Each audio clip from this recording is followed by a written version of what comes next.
She walked into the kitchen with that glow. You know the one, the smile that's supposed to make a husband's heart stop. "Honey," she said, voice trembling with emotion, "I have incredible news." I looked up from my coffee. It was 7 a.m. on a Tuesday. I'd been sleeping in the guest room for 6 months. "I'm pregnant," she whispered, tears already forming. "We're going to have a baby." The room went still. She waited for me to jump up, to hug her, to cry with joy. Instead, I took a slow sip of my coffee, set the mug down carefully, and said 5 words that made her face go white. "Congratulations. Who's the father?" Her smile cracked like glass. What did you just say?" I pulled out my phone, opened my calendar, turned the screen toward her. March 15th. That's the last time we shared a bed. It's now September 22nd. That's 6 months and 7 days. I zoomed in on the calendar. Every night for the past 6 months was marked with a simple note, "Guest room." "So I'll ask again," I said, voice steady as stone. "Who's the father?" Her mouth opened. No sound came out. And that's when I pulled out the second phone, the one she didn't know I had, the one that had been recording everything. If you want to know what that recording captured and why her lawyer tried to get it thrown out of court, hit subscribe, because what I'm about to tell you made the judge stop the entire proceeding. My name is Nathan Cross. I'm 39 years old and I live in Austin, Texas. I'm a software engineer. I work from home most days, which means I'm around the house more than most husbands. That's important. Remember that. My wife, Melissa, is 36. She's a real estate agent. Successful one, too. She's got the luxury SUV, the designer handbags, the whole package. We've been married for 8 years. No kids, not for lack of trying. We'd been to fertility specialists, done the tests, spent thousands on treatments. The diagnosis was clear. I had a low sperm count. Not impossible, but unlikely without medical intervention. We'd tried IVF twice. Both times failed. After the second failure, Melissa shut down. "I can't do this anymore. It's too hard, too emotional." I understood, or I thought I did. "We can take a break," I told her. "Focus on us for a while." She nodded, but something changed after that. She started working later, going to more networking events, spending weekends on open houses. And then, one night in March, she said it. "I think we should sleep in separate rooms for a while." I stared at her. "What?" "Just temporarily," she said quickly. "I'm stressed. I'm not sleeping well. I just need some space." "Space? Melissa, we're married." "I know, and I love you, but I need this, please." I didn't fight it. Maybe I should have, but I moved into the guest room, and I stayed there for 6 months. At first, I told myself it was temporary, that she needed time to process the fertility stuff, but weeks turned into months. We barely touched, barely talked beyond logistics. "Can you pick up groceries? I'll be home late tonight. Did you pay the electric bill?" We were roommates, not spouses. And then I started noticing other things. New lingerie in the laundry, perfume I didn't recognize, late-night texts she'd hide when I walked into the room. One night, I heard her on the phone in the bedroom. The door was cracked. Her voice was low, intimate. "I miss you too," she whispered. "I can't wait to see you." My stomach dropped. I stood in the hallway, listening, as my wife told another man she loved him. I didn't confront her, not yet. Instead, I did what any software engineer would do. I gathered data. I started documenting everything, dates, times, behaviors. I checked our phone records, found a number that appeared constantly, late nights, early mornings. I ran the number through a reverse lookup. His name was Tyler Hoffman, 32 years old, personal trainer at the gym Melissa had joined 3 months earlier. Of course. I looked him up on social media. Chiseled jaw, abs you could see through his shirt, the kind of guy who posts shirtless selfies with motivational quotes. I felt sick, but I kept digging. I installed a GPS tracker on her car. Legal in Texas, as long as you co-own the vehicle. I tracked her movements, cross-referenced them with her calendar. Showing a house in Westlake equals 2 hours at Tyler's apartment complex. Client dinner in downtown equals hotel bar, then the same hotel room for 3 hours. Girls' weekend in Houston, Tyler's social media showed him in Houston the same weekend. Every lie documented.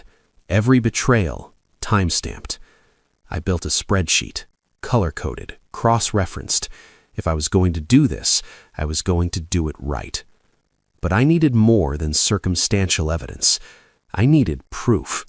So I bought a voice-activated recorder, small, discreet, magnetic. I placed it under the driver's seat of her car. Texas is a one-party consent state for recordings, but there's a gray area with vehicles. I didn't care. I needed the truth. For 2 weeks, I listened to nothing but radio stations and phone calls with clients. Then, one night, I heard it. Her voice, his voice.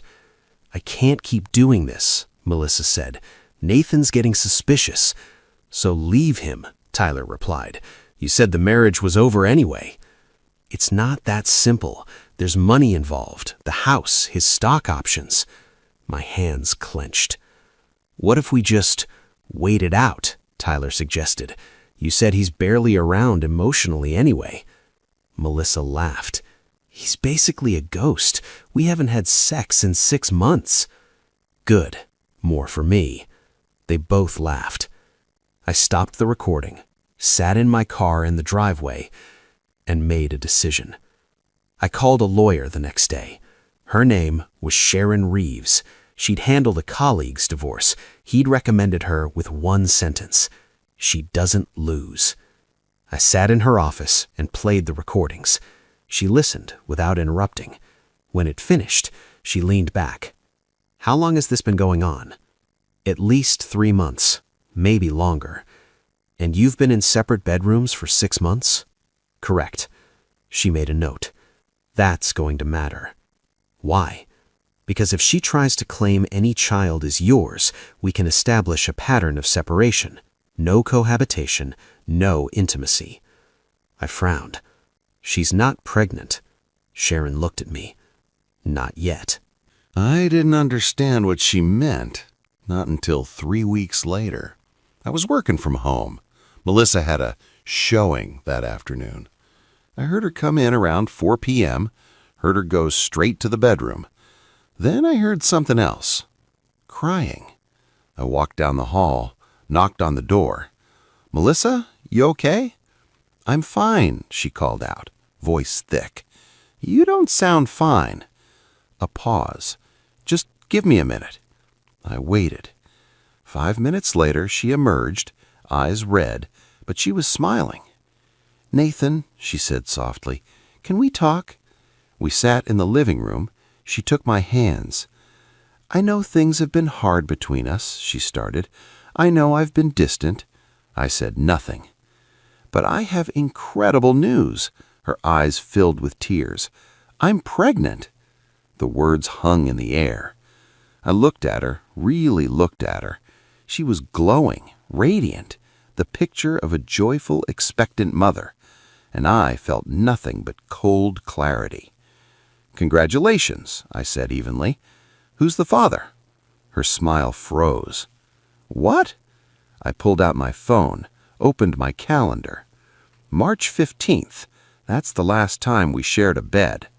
I turned the screen toward her, showed her 6 months of guest room notes. It's September 22nd. That's 6 months and 7 days. I zoomed in. So unless this is the second coming, the math doesn't add up. Her face went from confused to pale to red. Are you accusing me of cheating?"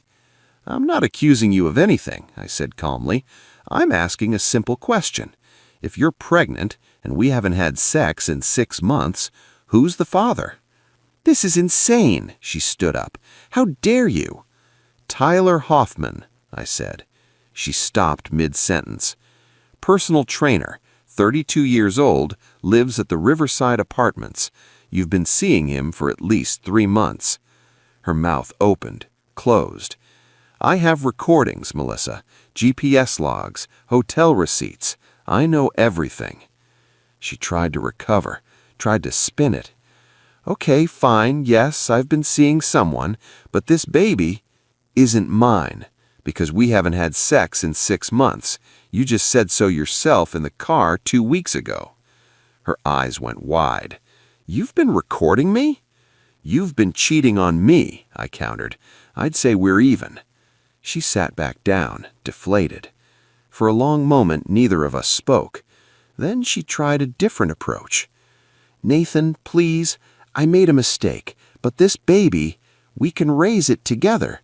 You always wanted to be a father." I almost laughed. "You want me to raise another man's child after you've been lying to me for months?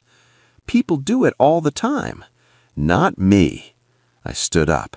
"I've already filed for divorce. You'll be served tomorrow." Her face went white. "You, what?"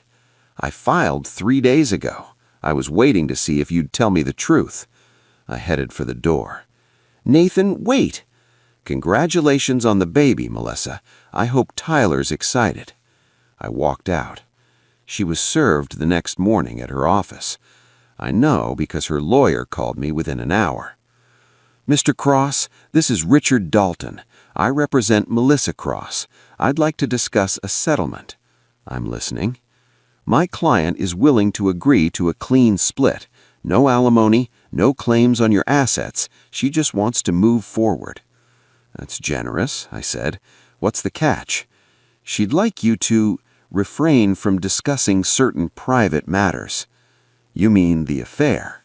Mr. Dalton, I'm not interested in public humiliation, but I'm also not interested in being defrauded. If she tries to claim that child is mine, I'll use every piece of evidence I have. Understood. We agreed to meet the following week. The meeting was in a conference room downtown. Melissa, her lawyer, me, and Sharon. Melissa looked tired. The glow was gone. Richard started. "We're prepared to offer a straightforward division of assets. The house will be sold, proceeds split 50-50, retirement accounts divided, no alimony." Sharon nodded. "And the child?" Richard hesitated. "My client acknowledges that Mr. Cross is not the biological father." I felt a grim satisfaction. "She's willing to sign an affidavit to that effect," Richard continued. "In exchange, Mr. Cross agrees not to contest custody or support." "Done," I said. Melissa looked up, surprised. "Really?" "Really," I said. "I don't want anything to do with that child. It's not mine. It's not my responsibility." Her eyes filled with tears. "Nathan!" "Sign the papers, Melissa." She did. But it wasn't over. 2 weeks later, Sharon called.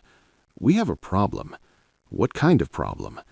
"Melissa's lawyer is claiming you're the father. They're demanding a paternity test."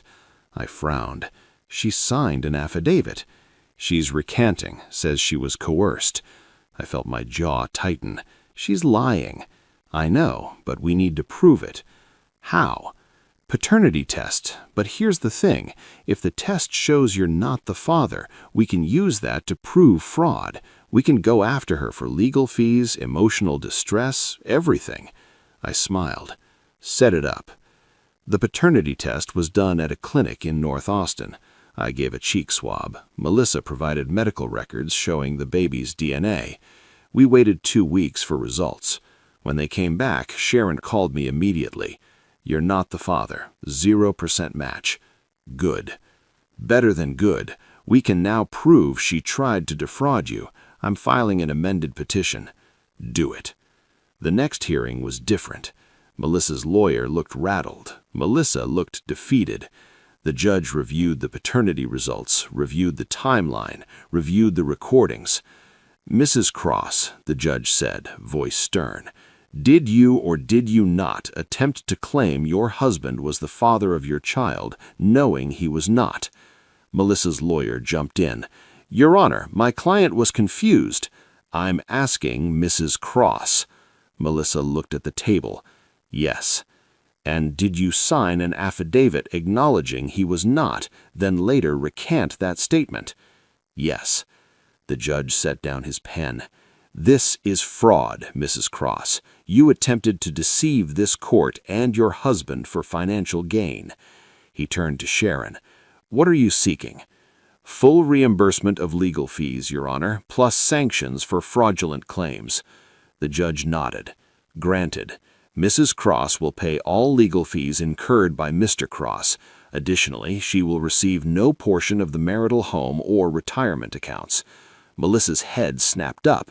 What? You committed fraud, Mrs. Cross. This court does not reward that behavior. Richard tried to object. The judge shut him down. This hearing is concluded. I walked out of that courthouse with everything. The house, my retirement accounts, my dignity. Melissa walked out with nothing but a baby that wasn't mine and a legal bill she couldn't afford. Sharon shook my hand on the courthouse steps. That's the cleanest win I've seen in years. Thank you. What will you do now? I looked up at the Austin sky. Clear, blue, endless.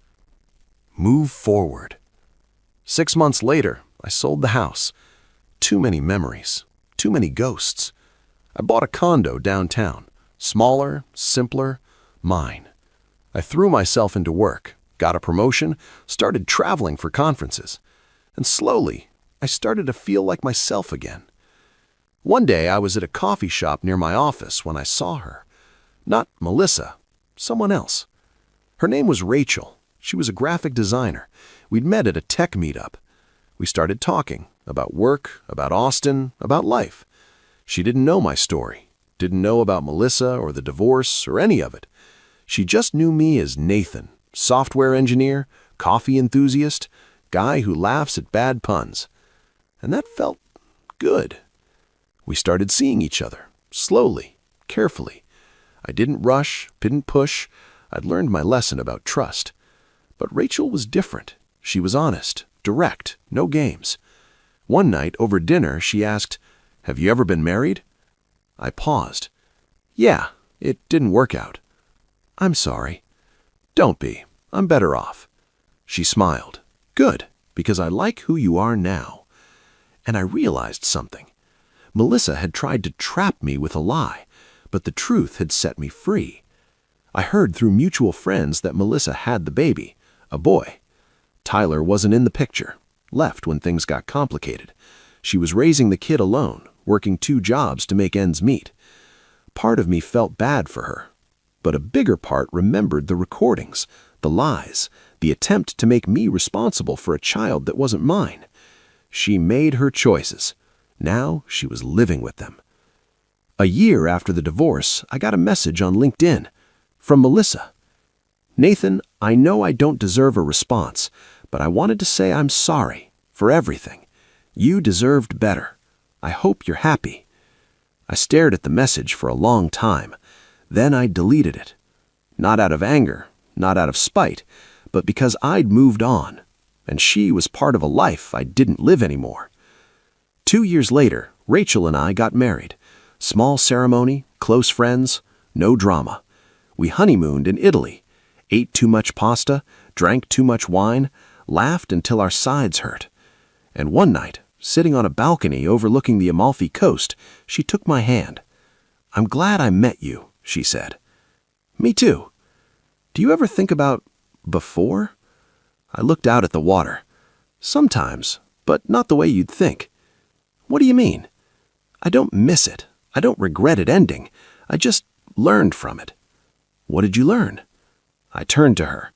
That the truth always comes out, and when it does, you want to be on the right side of it. She squeezed my hand. "I'll drink to that." We clinked glasses, and I realized something.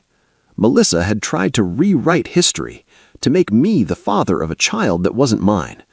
But history doesn't rewrite itself. The truth does that for you. If you've ever been lied to, if you've ever had someone try to trap you with deception, if you've ever had to choose between the comfortable lie and the hard truth, this one's for you.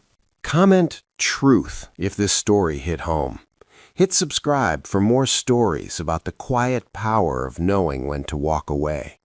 Because the best revenge isn't proving them wrong, it's building a life where their lies don't matter anymore. 3 years after the divorce, I was cleaning out old files when I found the recordings, the ones I'd made in her car, the ones that proved everything. I held the USB drive in my hand, thinking about everything it represented, the betrayal, the lies, the moment my marriage died. Then I walked to the kitchen, turned on the gas stove, and held the drive over the flame. It melted slowly, plastic bubbling, metal warping. Rachel walked in. "What are you doing?" "Letting go," I said. She watched the drive melt into nothing. Then she wrapped her arms around me from behind. "I'm proud of you." "For what?" "For choosing to move forward instead of looking back." I turned off the stove, tossed the melted plastic in the trash. "I don't need proof anymore," I said. "I know what happened. That's enough." And it was. Last month, Rachel told me she was pregnant. We were sitting in the same kitchen where Melissa had told me her lie 3 years earlier, but this time, everything was different. "Are you happy?" Rachel asked, nervous. I pulled her close. "I'm terrified and excited and so happy." "Good," she whispered, "because I am too." We sat there for a long time, just holding each other, and I thought about how different this moment was from that other one. No lies, no doubts, no questions about paternity or trust or truth. Just 2 people building a life together, the right way. Our daughter was born on a Tuesday in March, same month Melissa had asked for separate bedrooms. But this time there was no separation, no distance, just Rachel, me, and a tiny human who had my eyes and her mother's smile.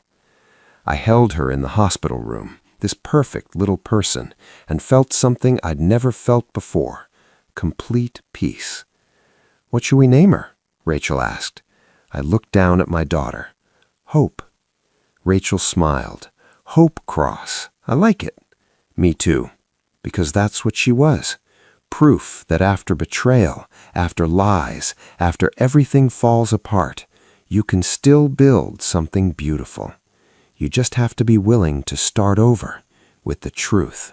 If this story reminded you that endings can become beginnings, comment "new chapter." If you've ever had to rebuild after betrayal, you're not alone. Hit subscribe. Stay with me. Because the best stories aren't about perfect people. They're about real people who chose to keep going, even when it hurt, especially when it hurt. 5 years later, I was at a park with Hope. She was running around the playground, pigtails bouncing, laughing at everything. Rachel was beside me, pregnant with our second. "Daddy, push me," Hope called from the swings. I jogged over, started pushing her higher. "Higher," she squealed. "You're sure?" "Higher." I pushed harder. She laughed that pure, uninhibited laugh that only kids can manage. And I thought about the man I was 5 years ago. Broken, betrayed, sitting in a guest room wondering how his marriage had died. That man wouldn't recognize me now.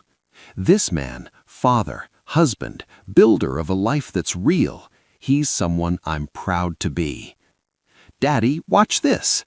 Hope jumped off the swing mid-air, landed in the sand, threw her arms up like an Olympic gymnast. 10 out of 10, I called. She ran back, hugged my legs. "I love you, Daddy." "I love you too, Hope." Rachel walked over, took my hand. "You good?" she asked.